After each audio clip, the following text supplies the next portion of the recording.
एक बार की बात है। एक व्यक्ति के पास बहुत सा धन था। इतना कि अब और धन पाने से कुछ सार नहीं था।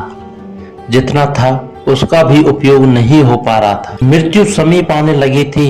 ना बेटे थे ना बेटियां थी। पीछे कोई ना था और जीवन धन बटोरने में निकल गया। वह तथाकथित महात्माओं के पास गया कि मुझे कुछ आनंद का सूत्र दो। महात्मा, पंडित, पुरोहित सबके द्वार खटखटाए। खाली हाथ ही लौटना पड़ा।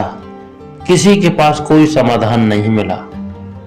फिर किसी ने कहा कि एक साधु को हम जानते हैं, शायद वही कुछ कर सके।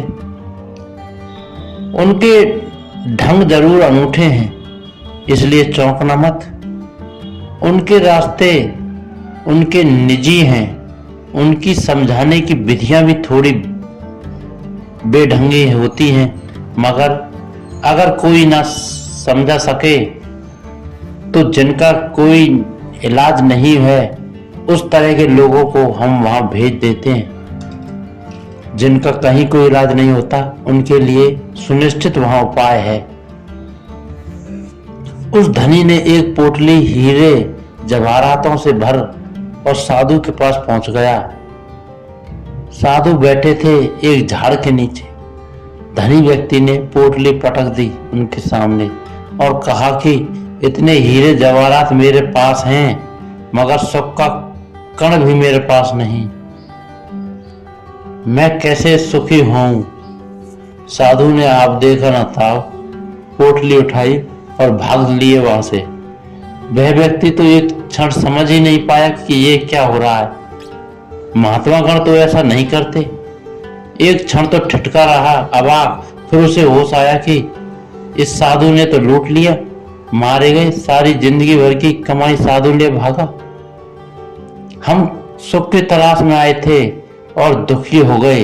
व्यक्ति भागा, चिल्लाया कि लुट गया, बचाओ, साधु चोर है, बेईमान है। भागा जा रहा है। साधु ने पूरे गांव में उस व्यक्ति के चक्कर लगवाया। साधु को गांव तो जाना माना था। गली कूचे से पहचान थी। इधर से निकले उधर से निकल जाए। भीड़ भी पीछे बोली।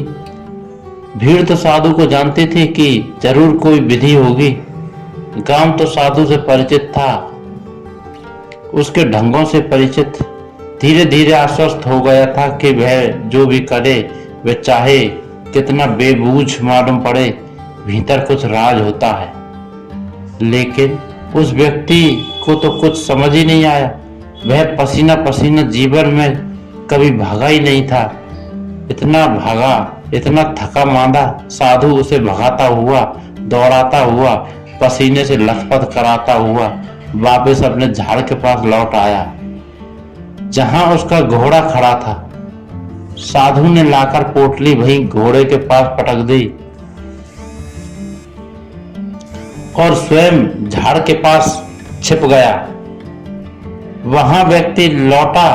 पोटली नीचे पड़ी थी, घोड़ा खड़ा था। उसने पोटली उठाकर छाती से लगा ली और कहा कि हे भगवान, हे परमात्मा, तेरा बहुत बहुत धन्यवाद। आज मुझ जैसा सुखी प्रश्न इस दुनिया में और कोई नहीं।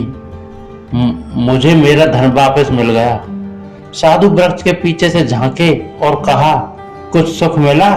यही राज है। यही पोटली पहले तुम्हारे पास थी। इसी को लिए तुम यहाँ वहां घूम रहे थे और सुख का कोई पता नहीं था। यही पोटली वापस तुम्हारे हाथ में है, लेकिन बीच में फासला हो गया।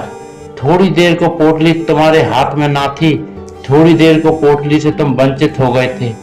अब तुम कह रहे हो, हे प्रभु, धन्यवाद तेरा कि मैं आह्लादित हूं। और ऐसा कहकर वो वहां से निकलने लगा